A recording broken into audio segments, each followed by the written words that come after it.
Voilà, je me trouve dans mon quartier à Taourit, devant donc trois allées de tissage qui sont encore relativement en bon état.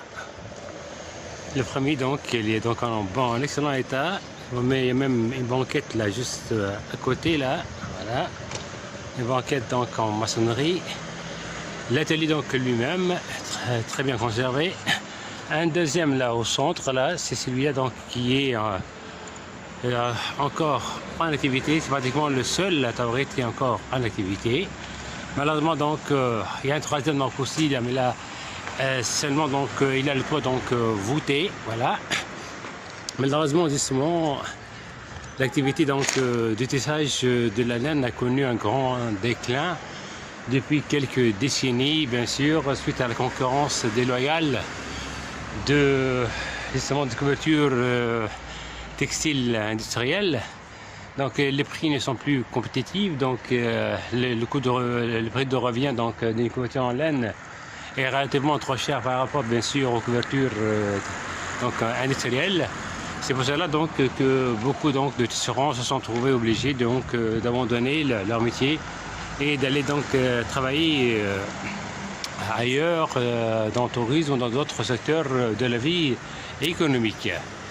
Bon, alors je vais d'abord parler de ce style architectural unique en son genre en Tunisie.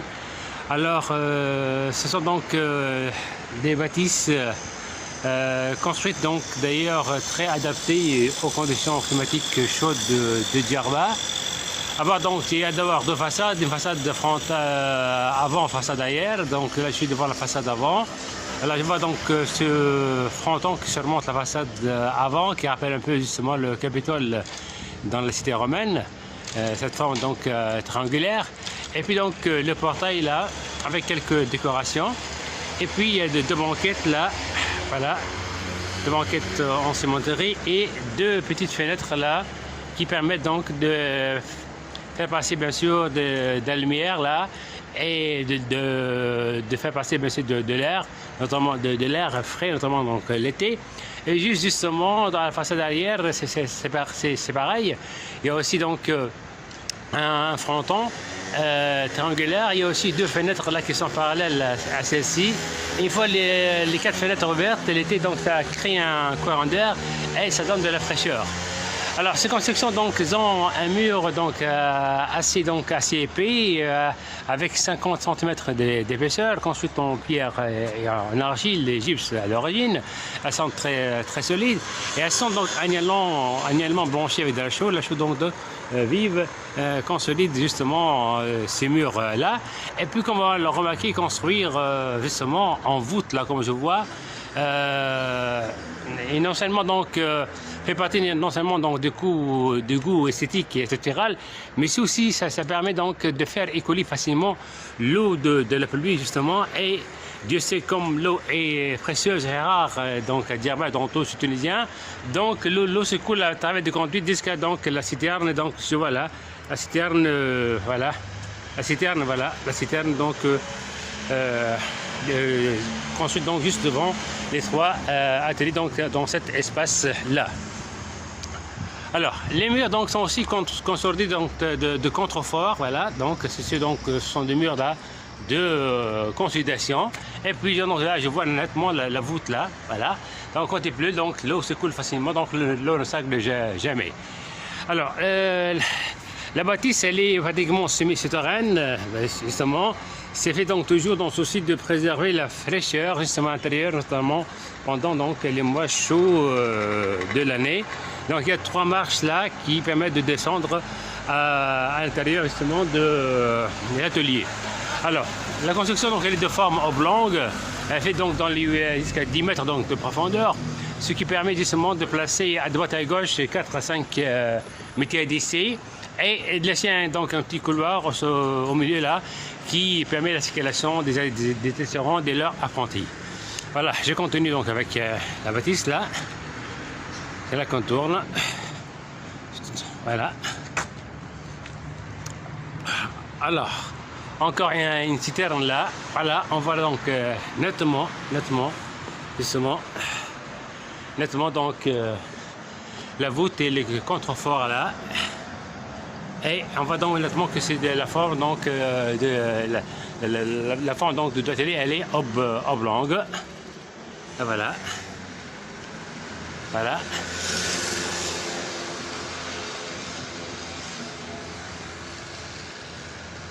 Là encore un puits. Et donc ces citernes là donc étaient construites carrément au bord de la route. C'était donc pour les passagers, pour les gens pauvres, indigents qui n'avaient pas donc le moyen de construire leur propre citerne. Ils venaient justement chercher leur eau de consommation de la citerne, justement, donc des citernes soit des mosquées, soit donc aussi des citernes des propriétaires justement de cette île de tissage, parce qu'ils croient dans notre foi musulmane, c'est un acte de bienfaisance de construire donc une citerne là, au bord de la route là, pour permettre justement aux gens de venir s'altérer ou de justement chercher donc leur propre donc, consommation en eau. Voilà. Voilà donc la façade arrière, voilà, qui arrive, voilà, voilà, toujours dans le même style là. Elle est surmontée donc d'un fronton rectangulaire. Et puis donc les fenêtres dont j'ai parlé là, qui sont parallèles à celles donc de la façade d'avant, et ce qui permet justement la création de ce courant d'air.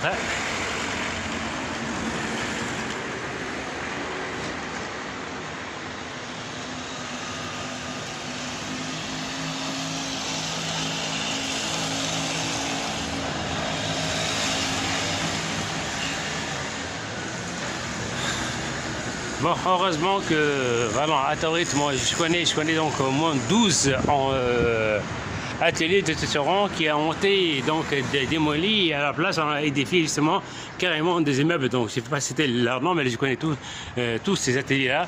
Malheureusement ils ont été donc démolis. Voilà. Heureusement que ces trois là restent en bon état et qu'il y a donc au moins une, celle donc qui sont par là, qui est encore en activité. Voilà.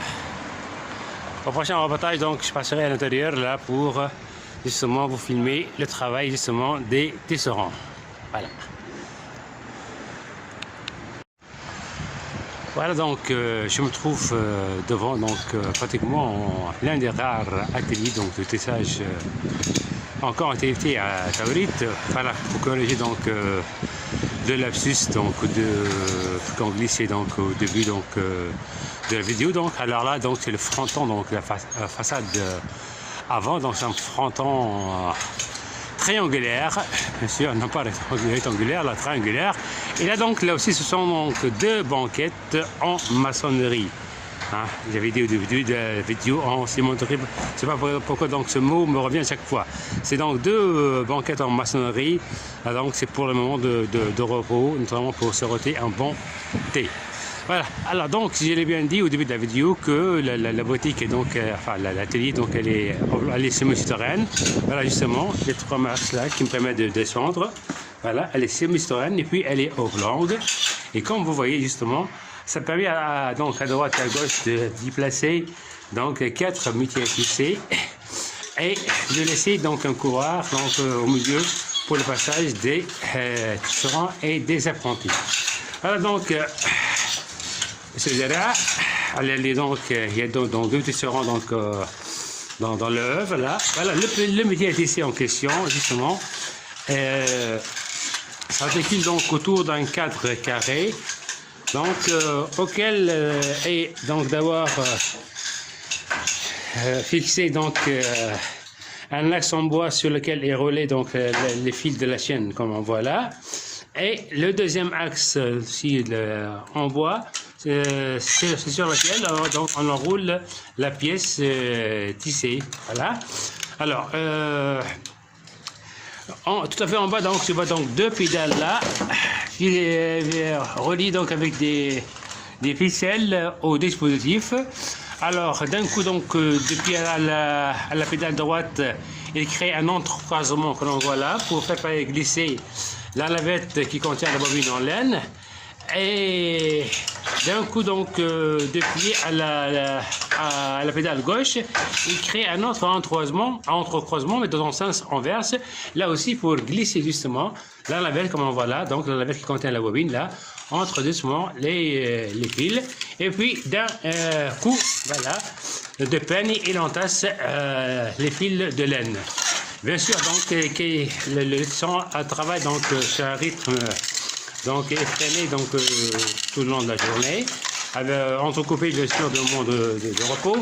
Bon, le temps que ça prend pour donc achever donc une couverture en laine, une pièce donc là, dépend d'abord de la dimension de la couverture, d'une part, d'autre part aussi, ça dépend aussi des motifs de décoration. Mais généralement, donc, ça ne prend pas plus que 2 jours là pour acheter une pièce.